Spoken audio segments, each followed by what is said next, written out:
وزیر اعظم ہند نریندر مودی کی صدارت میں جمعرات کو نئی دہلی میں جموں و کشمیر کے سیاسی جماعتوں کے ساتھ کل جماعتی اجلاس کا آغاز ہو گیا۔ اس سے قبل اجلاس میں شامل ہونے کے لیے سبھی مدعو لیڈران وزیر اعظم ہاؤس پہنچ گئے۔ 5 اگست 2019 کو جموں کشمیر کے خصوصی ریاستی درجہ کے خاتمے اور اس کے 2 مرکزی خطوں میں تقسیم کرنے کے بعد مرکز نے جموں کشمیر کے سیاسی پارٹیوں کے ساتھ پہلی بار بات چیت کی پیشکش کی۔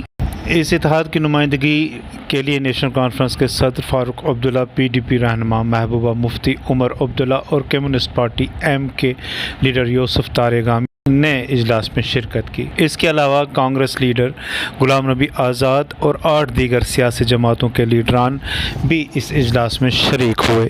اجلاس میں ممکنہ طور پر بعض مرکزی وزراء نے بھی حصہ لیا۔ اجلاس کے لیے کوئی سرکاری ایجنڈا طے نہیں تھا، لیکن ذرائع کا کہنا ہے کہ اس دوران سیاسی عمل کو شروع کرنے کے لیے اقدامات پر تبادلہ خیال کیا گیا۔